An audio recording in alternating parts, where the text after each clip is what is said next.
Okay, let's talk about one more important application of this formula, delta G equals delta H minus T delta S. That equation can also be used to determine when a process switches from being thermodynamically unfavorable to thermodynamically favorable, or vice versa. This has to do with temperature, whether it's a high temperature or a low temperature. Remember that thermodynamically favorable processes favor the products, while thermodynamically unfavorable processes favor the reactants. Delta H and delta S values for a process can be assumed to be independent of temperature, while delta G will depend on temperature. This is true in AP chemistry. We can assume that the delta H and delta S values don't change with temperature, but the only thing that changes is delta G. When you go into advanced thermodynamics classes in college, you'll learn that there are some changes in delta H and delta S due to temperature, but we're not going to get into that at all in AP chemistry, and they won't expect you to. They won't expect that on the AP exam. In fact, that's their assumption, is that the temperature does not affect delta H or delta S, but only delta G. So in other words, this equation, temperature impacts delta G, but we don't need to worry about how it might or might not change the other two factors. When a process switches from thermodynamically unfavorable, remember unfavorable is delta G is going to have a positive value, to thermodynamically favorable, remember that means delta G is negative. The delta G at the switching point is going to be 0. When it switches from positive to negative, it's got to be 0 at the switching point.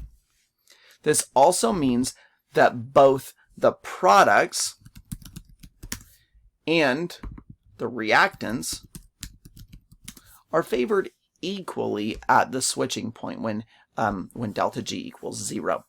Let's look at an example of this concept and how we can use it. We want to calculate delta G at 298 for the process of water as a liquid evaporating to form water as a gas. For the process, we have delta H value and a delta S value. We're going to be using this equation, the one that was just mentioned above, delta G equals delta H minus T delta S, and we'll be plugging in some values.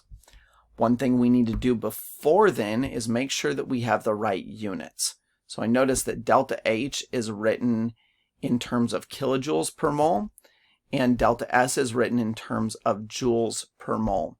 So it's going to be useful for me to convert them both to the same unit. I'm going to convert this to joules per mole, which means I need to multiply by 1,000. Remember, 44.3 kilojoules is equal to 44,300 joules per mole.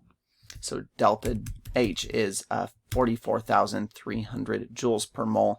You could use dimensional analysis to justify that if you're a little bit unsure of it. And then delta S, now we have that in the same units. We have joules per mole Kelvin.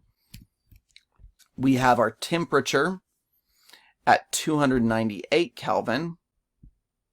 So we can just plug in those values to this formula and figure out what delta G is. So delta H is going to be this number. T is 298, and then delta S is 118.8. Punch those numbers in a calculator,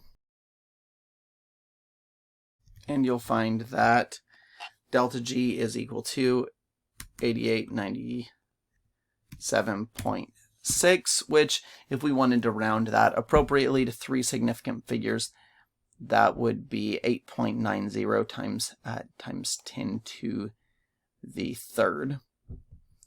Or we can just say 8,900, 8,900, probably be close enough. 8,000 900 joules. Based on your calculation, is this process thermodynamically favorable at 298 Kelvin? Well, the answer is no.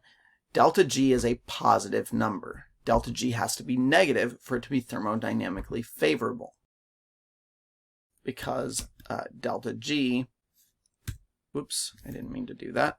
The reason we say that is because delta G is positive at 298 Kelvin. But we know that this can happen. We know that this does occur. At what temperature will the thermodynamic favorability switch? We want to assume that delta H and delta S are independent of temperature. Well, I could do this by solving for T. And the switching point, remember the switching point from delta G going to between negative and positive is delta G being equal to 0. So I could go ahead and set up this equation using what I had before pretty much. But this time I'm looking for temperature. So instead of 298, I'm going to put T as my unknown. And delta G has to be 0. That's the switching point going from positive to negative. And we could rearrange this and we would find that T times 118.8 is going to be equal to 44,300. And then you would find the temperature at which this would happen. And the temperature comes to, and I'm sure that you could figure this out in a different way, but we want to know how to figure it out in this method in case we're talking about something other than water. It comes to be 372 Kelvin, the boiling point of water. That is the temperature at which the thermodynamic favorability switches from positive to negative. So what that means is the boiling condensation point of water is 372 Kelvin. You could do the same thing for another substance that you don't know the boiling point of.